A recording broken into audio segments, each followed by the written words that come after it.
കർണാടക മുഖ്യമന്ത്രി ആദരണീയനായ സിദ്ധാരാമയ്യ അടക്കം വേദിയിലും സദസ്സിലുമുള്ള വിശിഷ്ട വ്യക്തികളെ, സഹോദരി സഹോദരന്മാരെ, ശിവഗിരി തീർത്ഥാടനവുമായി ബന്ധപ്പെട്ട് കാര്യങ്ങൾ സംസാരിക്കുന്നതിന് മുൻപ് രണ്ട് കാര്യങ്ങൾ ആദ്യമേ തന്നെ അറിയിക്കാൻ ഞാൻ ആഗ്രഹിക്കുകയാണ്. ഒന്ന്, അധ്യക്ഷ പ്രസംഗം മാറ്റി ഉദ്ഘാടനത്തിന് സമയം തന്ന ബഹുമാനായ അധ്യക്ഷൻ വലിയ സൗകര്യമാണ് ഉണ്ടാക്കി തന്നിട്ടുള്ളത്. ഇന്നിവിടെ എത്തേണ്ടതുകൊണ്ട് രാവിലെ സാധാരണ നടക്കുന്ന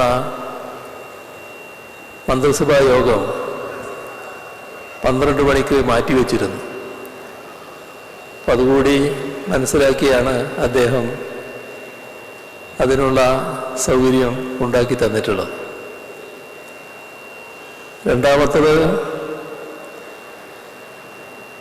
ഇതിനു ശേഷം ചെറിയൊരു മര്യാദകേട് കാണിക്കേണ്ടി വരികയാണ്. അതായത്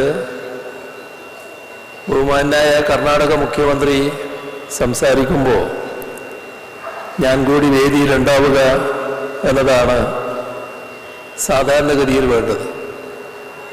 പക്ഷേ ക്യാബിനറ്റ് യോഗമായതുകൊണ്ട് അതിന് സാധ്യമല്ലാതെ വന്നിരിക്കുന്നു. അപ്പോൾ അതും അംഗീകരിച്ച് നൽകണമെന്നാണ് ആദ്യമേ തന്നെ അഭ്യർത്ഥിക്കാനുള്ളത്. ശിവഗിരി തീർത്ഥാടനം കേരളത്തിൻ്റെ സാമൂഹ്യ സാംസ്കാരിക ജീവിതത്തിന് നിത്യ പ്രചോദനമാണ്. ആ തീർത്ഥാടനത്തിന് 93 വർഷമാവുകയാണ്. 3 വർഷം കൂടി കഴിയുമ്പോൾ ശ്രീനാരായണ ഗുരു സമാധിയുടെ ശതാബ്ദിയും വരികയാണ്. എന്ന് പറഞ്ഞാൽ ഗുരുവിൻ്റെ സാന്നിധ്യവും മനുഷ്യ സംസ്കാരത്തിൻ്റെ വളർച്ചയുടെ പടവുകളിൽ ഗുരു സന്നിവേശിപ്പിച്ച ദർശന മാഹാത്മ്യവും സംഭവിച്ചിട്ട് 1 നൂറ്റാണ്ടോളം ആവുന്നു.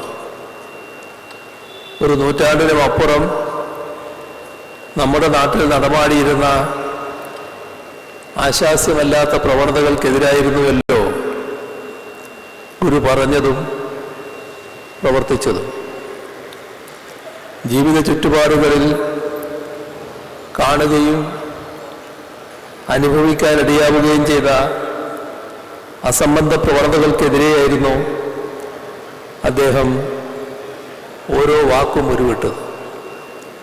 ദൈവദശകമോ ദർശനമാലയോ ആത്മോപദേശകമോ അനുകമ്പാ ദശകമോ പോലുള്ള കൃതികൾ രചിച്ചതും ഇത്തരം അനുഭവ സാക്ഷ്യത്തിൽ നിന്നാണ്. അരുവിപ്പുറത്തെ പ്രതിഷ്ഠയിൽ പറഞ്ഞ സോദരത്വേന പല രൂപങ്ങളിൽ ഗുരുവിൻ്റെ എല്ലാ കൃതികളുടെയും അന്തർധാരയായി പ്രവഹിക്കുകയും ചെയ്തു. അരുവിപ്പുറത്തെ പ്രതിഷ്ഠയോടെയാണ് 19-ാം നൂറ്റാണ്ടിൻ്റെ അവസാനം കേരളീയ നവോത്ഥാനം ആരംഭിക്കുന്നത് എന്ന കാര്യം നമുക്കറിവുള്ളതാണല്ലോ. ഈ പ്രതിഷ്ഠയിലൂടെ ഗുരു നൽകിയത് അന്ന് നിലനിന്നിരുന്ന ചാതുർവർണ്ണ വ്യവസ്ഥ തകർക്കുക എന്ന സന്ദേശം തന്നെയായിരുന്നു. ജാതി വ്യത്യാസത്തിൻ്റെ കന്മതിലുകൾ തീർത്ത ഈ വ്യവസ്ഥയെ വെല്ലുവിളിച്ചുകൊണ്ടല്ലാതെ സ്വാതന്ത്ര്യം നേടാൻ കഴിയില്ല എന്ന് ഗുരുവിനറിയാമായിരുന്നു. അങ്ങനെ പ്രതീകാത്മകമായ ഒരു വിപ്ലവത്തിന് പ്രാരംഭം കുറിക്കുകയായിരുന്നു അരുവിപ്പുറം പ്രതിഷ്ഠയിലൂടെ ഗുരു ചെയ്തത്. അന്നത്തെ തിരുവിതാംകൂറിലെ ഭരണവ്യവസ്ഥ രാജാധികാരത്തിലും നാടുവാഴിത്തത്തിലും കെട്ടിപ്പൊക്കിയതായിരുന്നു. ബ്രാഹ്മണനും ക്ഷത്രിയനും അധികാരം കൈയാളുകയും ബഹുജനമാകെ അടിമത്തത്തിൻ്റെ അപമാനഭാരം പേറി ജീവിക്കുകയും ചെയ്യുന്ന അവസ്ഥയായിരുന്നു. ആ അടിമത്തത്തിൽ നിന്നുള്ള മോചനത്തിൻ്റെ ആദ്യപടിയായിരുന്നു ബ്രാഹ്മണ്യത്തെ വെല്ലുവിളിക്കുക എന്നത്. ബ്രാഹ്മണ്യത്തെ വെല്ലുവിളിക്കുക എന്നതിനർത്ഥം ജാതി വ്യവസ്ഥകളുടെ യുക്തിയെ തകർക്കുക എന്നതായിരുന്നു. അന്നത്തെ നാടുവാഴി ജന്മവ്യവസ്ഥയുടെ ധാർമ്മികത ജാതിയായിരുന്നു.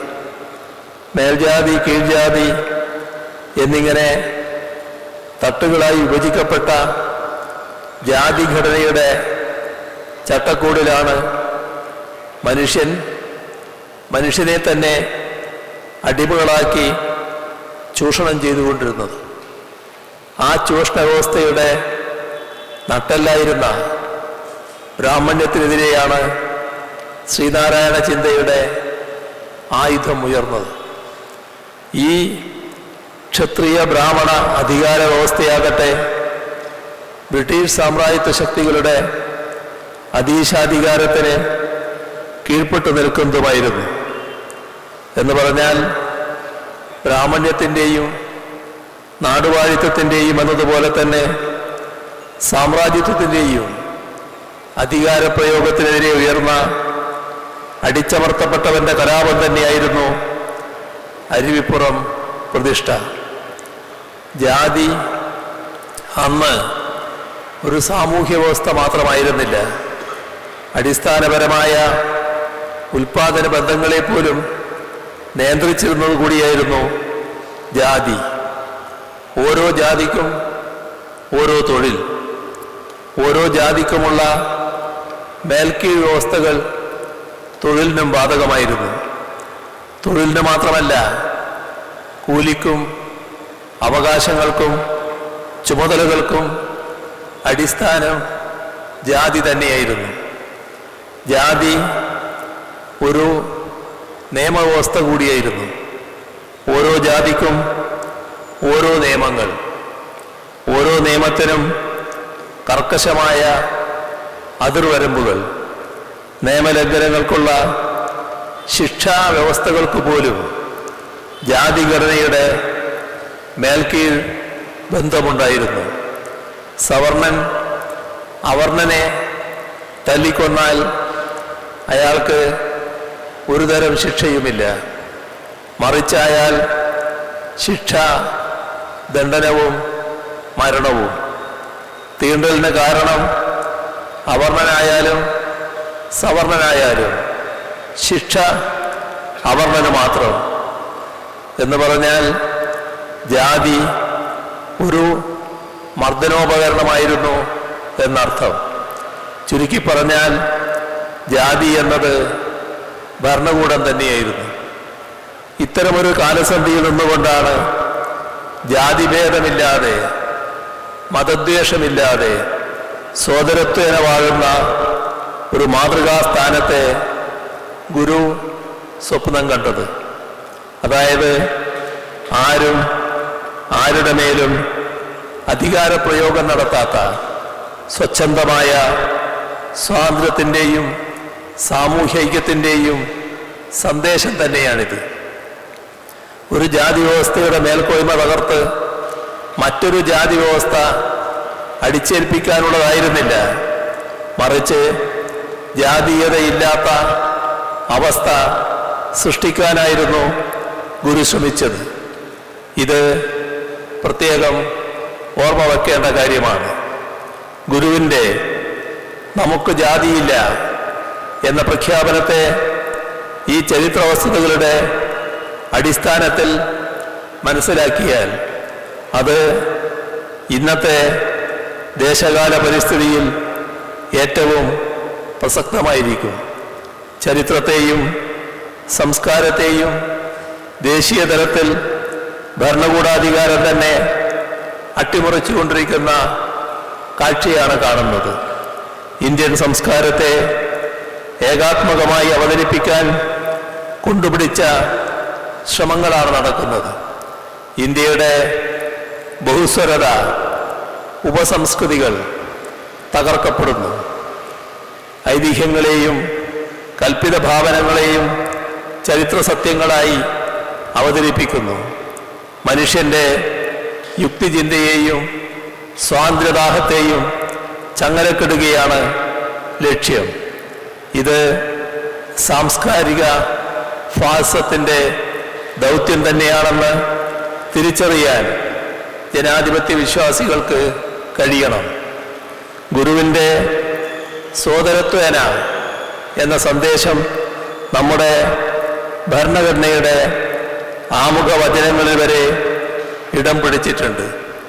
എല്ലാ മതജാതി വൈജാത്യങ്ങളുടെയും വിഭജന മതിലുകൾക്കുമപ്പുറം മനുഷ്യൻ ഒന്നാണെന്നും അത് മനുഷ്യത്വത്തിൻ്റെ ജാതി തന്നെയാണെന്നുമുള്ള കാലാതീതമായ കാഴ്ചപ്പാട് ഗുരു മുന്നോട്ട് വെച്ചു. മതങ്ങൾക്കതീതമായി മനുഷ്യൻ മറ്റാരും ഈ മധുരാക്ഷര മന്ത്രം ചൊല്ലിയില്ലിന്നേ വരെ എന്ന് വയലാർ പാടിയത് മതങ്ങൾക്ക് മേലെ മനുഷ്യനെ പ്രതിഷ്ഠിച്ച ഗുരുവിൻ്റെ മധുരോദാരമായ മാനവികതയുടെ ഘോഷണമാണ്. ലോകം നേരിടുന്ന ഏത് സംഘർഷങ്ങൾക്കും ദുരന്തങ്ങൾക്കും പരിഹാരം കണ്ടെത്താൻ കഴിയുന്ന സർവരോഗ നിവാരണി കൂടിയാണ് ഗുരുവിൻ്റെ മനുഷ്യസങ്കല്പം.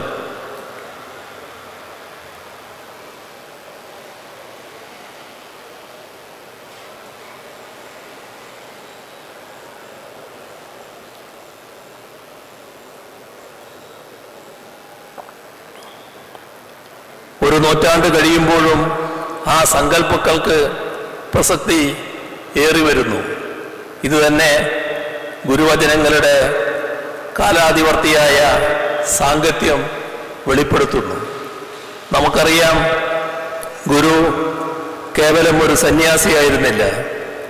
സാധാരണ സന്യാസ ജീവിതം നയിക്കുന്നവരൊക്കെ നേരത്തെ സ്വാഗത പ്രസംഗത്തിൽ ശുഭങ്കാനന്ദ സ്വാമികൾ പറഞ്ഞതുപോലെ അധ്യാത്മചിന്തകളിൽ മാത്രം മുഴുകിക്കഴിയുകയാണ് ചെയ്യുന്നതെങ്കിൽ ഗുരു ചുറ്റുപാടുമുള്ള ജീവിതത്തിലേക്ക് ഇറങ്ങിച്ചെല്ലുകയായിരുന്നു. മനുഷ്യരിലേക്കും അവരുടെ ജീവിത വഴികളിലേക്കും അദ്ദേഹം ഇറങ്ങിച്ചെന്നു. അവിടെ തൻ്റെ മനുഷ്യത്വ മഹാമന്ത്രങ്ങൾ കൊണ്ട് പ്രകാശം ചൊരിഞ്ഞു. അന്ധകാരജനിതമായ ആചാരങ്ങളെ മാത്രമല്ല, അന്ധകാരം കൂടുവച്ച മനസ്സുകളെയും മാറ്റിയെടുക്കാൻ ശ്രമിച്ചു. അതുകൊണ്ടാണ് ഫ്രഞ്ച് ചിന്തകനായ റൊമെയിൻ റോളണ്ട് കർമ്മനിരതനായ ജ്ഞാനി എന്ന് ഗുരുവിനെ വിശേഷിപ്പിച്ചത്. ജ്ഞാനിയുടെ ഈ കർമ്മനിഷ്ഠയുടെ പ്രതിസ്പന്ദങ്ങളാണ് ശിവഗിരി തീർത്ഥാടന സന്ദേശത്തിലും നമുക്ക് കാണാൻ കഴിയുക. ഗുരു സമാധിയാകുന്നതിന് മാസങ്ങൾക്ക് മുൻപാണ് ശിവഗിരി തീർത്ഥാടന സന്ദേശം നൽകുന്നത്. കൃത്യമായി പറഞ്ഞാൽ 1928 ജനുവരി 16 കോട്ടയം നാഗമ്പടം ക്ഷേത്രത്തിന് സമീപത്തെ ഒരു തേന്മാവിൻ ചുവട്ടിൽ ഗുരു വിശ്രമിച്ചു കൊണ്ടിരിക്കുമ്പോഴാണ് ഗൃഹസ്ഥ ശിഷ്യന്മാരായ വല്ലഭശ്ശേരി ഗോവിന്ദൻ വൈദ്യരും TK കിട്ടൻ റൈറ്ററും ചേർന്ന് ഗുരുവിനോട് തീർത്ഥാടനത്തിന് അനുമതി തേടിയത്. ഗുരു അനുമതി നൽകുകയും ചെയ്തു. ആദ്യം ഗുരു പറഞ്ഞത് ശിവഗിരി തീർത്ഥാടനം ഈഴവരുടെ മാത്രം തീർത്ഥാടനമായി മാറ്റാതിരിക്കാൻ പ്രത്യേകം ശ്രദ്ധിക്കണമെന്നാണ്. എന്നിട്ട് ചില നിബന്ധനകളും ഗുരു ഇരുവരുടെയും മുന്നിൽ വെച്ചു. തീർത്ഥാടകർ ശ്രീബുദ്ധൻ്റെ പഞ്ചശുദ്ധികളായ വാക്ശുദ്ധി, ശരീരശുദ്ധി, മനഃശുദ്ധി, ഇന്ദ്രിയശുദ്ധി, ഗൃഹശുദ്ധി എന്നിവ അനുഷ്ഠിച്ച് ആത്മോപദേശ അഷ്ടോത്തരാദി മന്ത്രങ്ങൾ ജപിച്ച് സർവസാഹോദര്യ മന്ത്രങ്ങൾ സ്മരിച്ച് യൂറോപ്യന്മാരുടെ ആണ്ടുപിറപ്പായ ജനുവരി 1 അറിവിൻ്റെ തീർത്ഥാടകരായി ശിവഗിരിയിൽ എത്തിച്ചേരണമെന്ന് നിർദ്ദേശിച്ചു. എന്ന് പറഞ്ഞാൽ ശിവഗിരി തീർത്ഥാടനം ഒരു സർവമത ദർശന സമന്വയത്തിൻ്റെ തീർത്ഥാടനമായിരിക്കണം എന്നാണ് ഗുരു കണ്ടത്. ഇവിടെയും പാപക്കറ കഴുകിക്കളഞ്ഞ് പുണ്യം നേടുക എന്ന കേവലമായ തീർത്ഥാടനത്തിൻ്റെ സ്ഥലരാശിയിലല്ല ഗുരു സഞ്ചരിച്ചത് എന്ന് കാണാം. മറിച്ച് തൻ്റെ സന്യാസ ജീവിതത്തിൻ്റെ അകമ്പൊരുളായ ഭൗതിക ജീവിത പുരോഗതിയുടെ അതിരുകളിലേക്ക് മനുഷ്യരെ കൂട്ടിക്കൊണ്ടുപോകാൻ കൂടി തീർത്ഥാടനം ലക്ഷ്യമുണ്ടെന്നായിരുന്നു. തീർത്ഥാടനത്തിൻ്റെ ലക്ഷ്യം എന്തെന്ന ഗുരുവിൻ്റെ ചോദ്യത്തിന് മുന്നിൽ വല്ലഭശ്ശേരിക്കും കിട്ടൻ റൈറ്റർക്കും വ്യക്തമായ മറുപടി ഉണ്ടായിരുന്നില്ല. അപ്പോഴാണ് ഗുരു ഏതു പ്രവർത്തിക്കും ലക്ഷ്യം അനിവാര്യമാണെന്ന് ഓർപ്പിച്ചുകൊണ്ട് കൈവിരലുകൾ മടക്കി നേരത്തെ സ്വാഗത പ്രസംഗത്തിൽ പരാമർശിച്ച 8 കാര്യങ്ങൾ നിർദ്ദേശിച്ചത്. വിദ്യാഭ്യാസം, ശുചിത്വം, ഈശ്വരഭക്തി, സംഘടന, കൃഷി, കച്ചവടം, കൈത്തൊഴിൽ, ശാസ്ത്ര സാങ്കേതിക പരിശീലനം എന്നിവയായിരുന്നു ആ 8 വഴികൾ. ഈ ഓരോ വിഷയത്തിലും പ്രാഗൽഭ്യമുള്ളവരെ കൊണ്ട് പ്രഭാഷണങ്ങൾ നടത്തിക്കണമെന്നും എല്ലാവർക്കും ഇത്തരം പ്രഭാഷണങ്ങൾ കേൾക്കാൻ സൗകര്യമൊരുക്കണമെന്നും അവയിലൂടെ കേൾക്കുന്ന കാര്യങ്ങൾ ജീവിതത്തിൽ പ്രായോഗികമാക്കണമെന്നും അതുവഴി സമൂഹത്തിനും രാജ്യത്തിനാകെ തന്നെയും പുരോഗതി ഉണ്ടാകുമെന്നും ഗുരു പറഞ്ഞു. ഗുരു നിർദ്ദേശിച്ച 8 കാര്യങ്ങളിൽ ഈശ്വരഭക്തി എന്ന ഒറ്റ കാര്യം മാത്രമേ ആധ്യാത്മികതയുമായി ബന്ധപ്പെട്ടതായുള്ളൂ എന്നത് ശ്രദ്ധിക്കണം. അതാകട്ടെ പറഞ്ഞത് 3ാമത്തെ കാര്യമായാണ്. ബാക്കി 7 കാര്യങ്ങളും ഭൗതിക ജീവിത പുരോഗതിക്ക് ആധാരമായവയാണ്. പ്രഥമ പരിഗണന നൽകിയതാവട്ടെ വിദ്യാഭ്യാസത്തിന് അഥവാ അറിവ് സമ്പാദനത്തിന്. മറ്റു മേഖലകളിൽ ഈ അറിവിൻ്റെ പ്രയോഗം അർത്ഥപൂർണമായി നടത്തുമ്പോഴാണ് സാമൂഹ്യ ജീവിതം ഉയരങ്ങളിലേക്ക് കൊണ്ടുപോകാൻ കഴിയുക എന്ന അത്യന്തം ശാസ്ത്രീയമായ ഉൾക്കാഴ്ച ഒരു നൂറ്റാണ്ടിന് മുൻപ് തന്നെ ഗുരുവിൻ്റെ വചനങ്ങളിലൂടെ നാം അറിഞ്ഞു എന്നത് അദ്ദേഹത്തിൻ്റെ ക്രാന്തദർശിത്വത്തിന് കൂടി തെളിവാണ്. ഗുരു ചിന്തിച്ച വഴിക്കാണല്ലോ നാം ഇന്ന് IT-യിൽ AI-യിലൊക്കെ ഊന്നുന്നതും വിജ്ഞാന സമ്പദ്ഘടനയെയും വിജ്ഞാന സമൂഹത്തെയും ഒക്കെ സൃഷ്ടിക്കുന്നതും.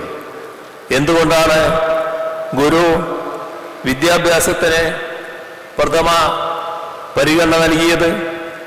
വിദ്യ കൊണ്ട് മാത്രമേ അടിമത്തത്തിലും അസ്വാതന്ത്ര്യത്തിലുമാണ്ട മനുഷ്യന് സ്വാതന്ത്ര്യം ലഭിക്കുമെന്ന് ഗുരുവിന് നന്നായി അറിയാമായിരുന്നു. അതുകൊണ്ടാണ് വിദ്യ കൊണ്ട് സ്വതന്ത്രരാകൂ എന്ന പ്രബോധനം ഗുരു നൽകിയത്.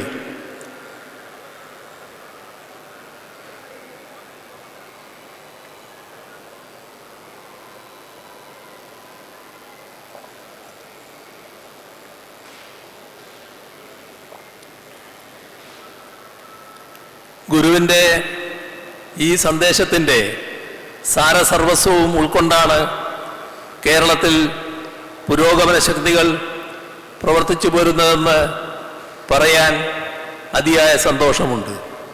എല്ലാവർക്കും അറിയാവുന്നതുപോലെ ഐക്യ കേരളപ്പിറവിക്ക് ശേഷം നടന്ന കേരളത്തിലെ ആദ്യ പൊതുതെരഞ്ഞെടുപ്പിൽ അധികാരത്തിൽ വന്ന EMS സർക്കാർ 1957 തന്നെ സ്വീകരിച്ച ആദ്യ 2 നിയമ നടപടികൾ, ഒന്ന് ഭൂപരിഷ്കരണവും 2 വിദ്യാഭ്യാസ പരിഷ്കരണവുമായിരുന്നു.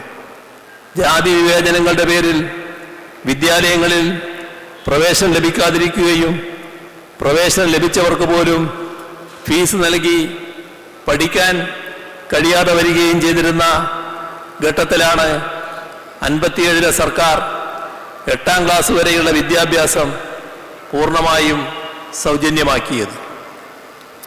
ഇതിനുശേഷം 1967 EMS സർക്കാർ 2ാം തവണ അധികാരത്തിലെത്തിയപ്പോഴാണ് 10ാം ക്ലാസ് വരെയുള്ള വിദ്യാഭ്യാസം സൗജന്യമാക്കുന്നത്. ഈ 2 നിയമ നടപടികളുടെയുമാണ് പിൽക്കാലത്ത് രാജ്യാന്തര പ്രശസ്തമായി മാറിയ കേരള മോഡൽ വികസിച്ചു വന്നത്. ജാതീയമായും സാമൂഹ്യമായും അടിച്ചമർത്തപ്പെട്ടിരുന്ന പിന്നോക്ക വിഭാഗങ്ങളെയാകെ അറിവിൻ്റെയും സ്വാതന്ത്ര്യത്തിൻ്റെയും പ്രകാശപൂർണമായ വഴികളിലേക്ക് കൈപിടിച്ചുയർത്തുക എന്ന ശ്രീനാരായണ ഗുരുവിൻ്റെ പ്രബോധനം തന്നെയാണ് ആ കാലത്ത് നടപ്പാക്കിയത്. ഗുരുവിൻ്റെ ഈ പാതയിലൂടെ തന്നെയാണ് ഇപ്പോൾ കേരള സർക്കാർ മുന്നോട്ട് പോകുന്നത്. 2016 അധികാരത്തിലെത്തിയപ്പോൾ കേരള ജനതയാകെ പുരോഗതിയിലേക്ക് കൊണ്ടുപോകുക എന്ന ലക്ഷ്യം വെച്ച് 4 മിഷനുകൾ നടപ്പിലാക്കുകയുണ്ടായി. അതിൽ പ്രധാനപ്പെട്ട ഒന്നാണ് പൊതുവിദ്യാഭ്യാസ സംരക്ഷണ യജ്ഞം.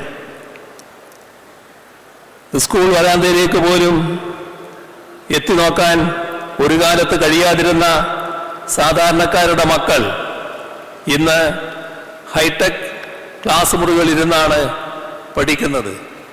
കിഫ്ബിയുടെ പിന്തുണയിൽ ഇതിനകം കേരളത്തിൽ 50,000-ലേറെ ഹൈടെക് ക്ലാസ് മുറികളാണ് പണി കഴിപ്പിച്ചിട്ടുള്ളത്.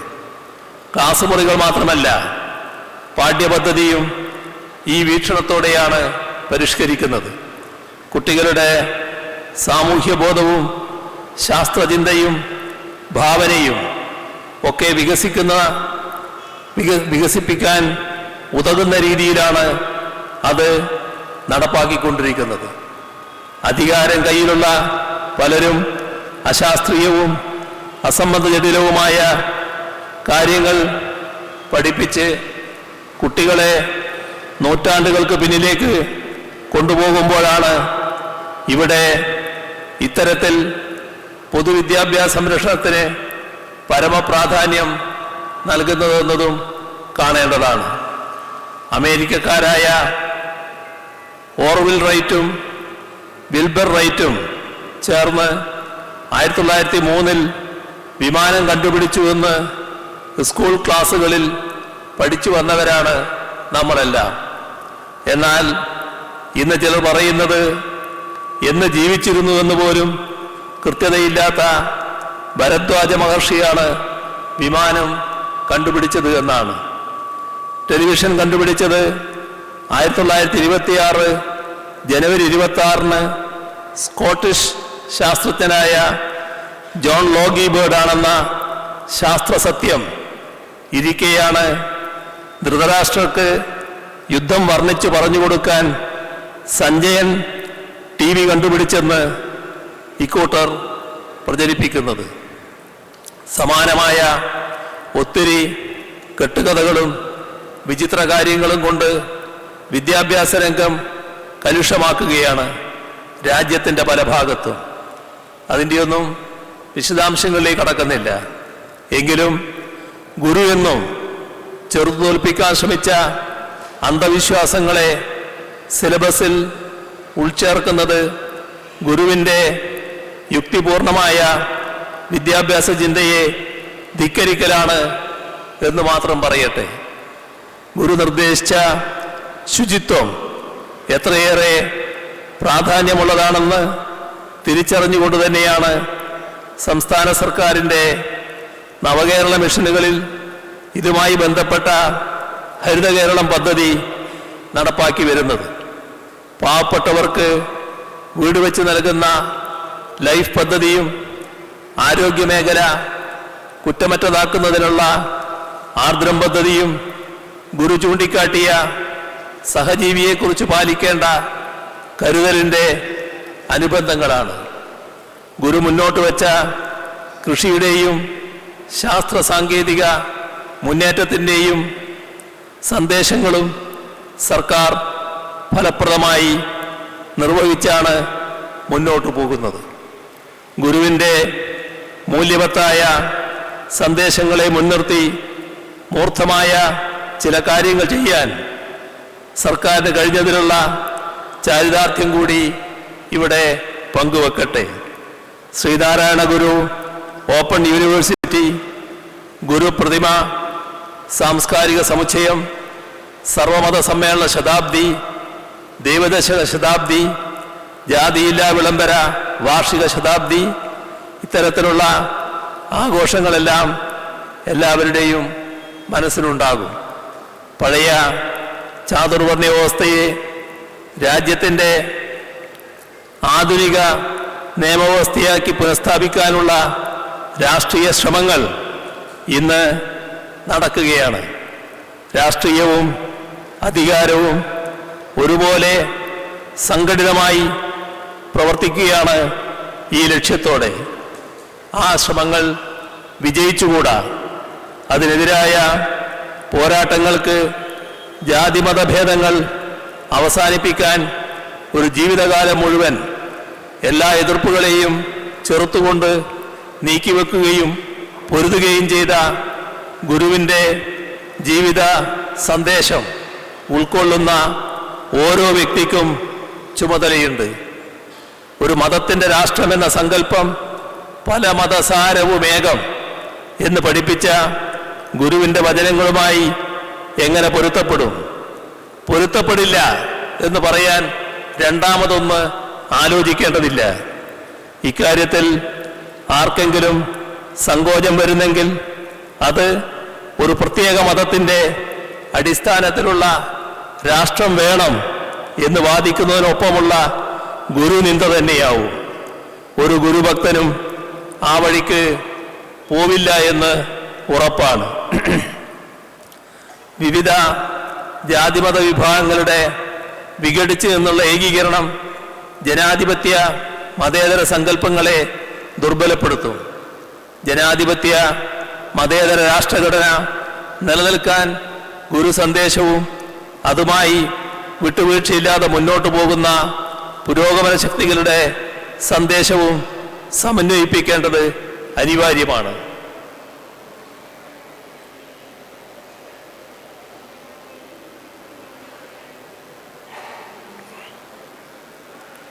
ഇങ്ങനെയുള്ള ഒരു സമന്വയം ഉണ്ടാവുന്നതിനെ ഭയക്കുന്ന ശക്തികൾ ഇവിടെയുണ്ട് എന്ന് നാം അറിയണം. അത് സ്വത്വവാദ അടിസ്ഥാനത്തിൽ ജനസമൂഹത്തെ ഭിന്നിപ്പിക്കുകയും അങ്ങനെ അധികാരം നിലനിർത്താമെന്ന് കരുതുകയും ചെയ്യുന്നവരാണ്. ഗുരുദേവ ദർശനങ്ങളെ വക്രീകരിച്ച് ഹൈജാക്ക് ചെയ്യാൻ ചില ശക്തികൾ കൊണ്ടുപിടിച്ച് ശ്രമിക്കുന്ന പശ്ചാത്തലത്തിലാണ് 93ാമത് ശിവഗിരി തീർത്ഥാടനം ഇത്തവണ നടക്കുന്നത്. ഏതെങ്കിലും ഒരു ജാതിയുടെയോ മതത്തിൻ്റെയോ അതിരുകൾക്കുള്ളിൽ ഗുരുവിനെ തളച്ചിടാനുള്ള ഗൂഢശ്രമങ്ങൾക്കെതിരെ നാം ജാഗ്രത പാലിക്കണം. ജാതിമത ചിന്തകൾക്കതീതമായി മനുഷ്യത്വത്തെ, ഒരുമയെ, സാഹോദര്യത്തെ, മൈത്രിയെ എല്ലാം ലോകത്തിന് കാട്ടിക്കൊടുത്ത യഥാർത്ഥ വിശ്വഗുരുവാണ് ശ്രീനാരായണ ഗുരു. ലോകത്തെ മുഴുവൻ വിമോചിപ്പിക്കാനുള്ള ദർശന മഹിമ നൽകിയ ഗുരുവര്യനാണ് അദ്ദേഹം.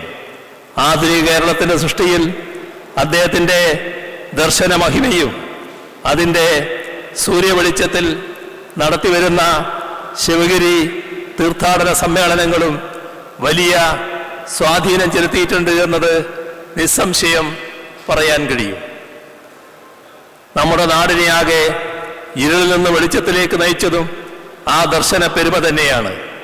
ഇത് കൂടുതൽ ശക്തിപ്പെടുത്തി മുന്നോട്ട് പോവുക എന്നതാണ് ഗുരുദർശനങ്ങളോട് നീതി പുലർത്താൻ നമുക്ക് ചെയ്യാൻ കഴിയുന്നത്. മൈത്രിയിൽ അധിഷ്ഠിതമായ നമ്മുടെ പൊതുജീവിതത്തിൻ്റെ ഭദ്രതയ്ക്ക് കാവൽ നിൽക്കുന്ന നിലപാടുകളും അതിനെ തകർക്കുന്ന നിലപാടുകളും നമ്മുടെ സമൂഹത്തിലുണ്ട്. ശ്രീനാരായണ ചിന്ത ഇതിനിടയിൽ ഒരു നിഷ്പക്ഷത പാലിക്കലിനെ അനുവദിക്കുന്നില്ല. അത് പൊതു ജീവിത ഭദ്രതയെ സംരക്ഷിക്കുന്ന നിലപാടിനൊപ്പമേ നിൽക്കാൻ അനുവദിക്കൂ. തകർക്കുന്ന നിലപാടിനോടൊപ്പം നിൽക്കാൻ അനുവദിക്കുന്നില്ല. ഈ വെളിച്ചം കൂടി മനസ്സിൽ കൊളുത്തിവെക്കാൻ നമുക്കേവർക്കും കഴിയണം. അതാണ് പുകൾപെറ്റ ഈ ശിവഗിരി തീർത്ഥാടന കാലത്ത് നമുക്ക് നിർവഹിക്കാനുള്ളത് എന്ന് പറഞ്ഞുകൊണ്ട് നിറഞ്ഞ സന്തോഷത്തോടെ ഈ ശിവഗിരി തീർത്ഥാടനം ഔപചാരികമായി ഉദ്ഘാടനം ചെയ്തതായി അറിയിച്ചുകൊണ്ട് അവസാനിപ്പിക്കുന്നു. നിങ്ങൾക്കെൻ്റെ സ്നേഹാഭിവാദനങ്ങൾ.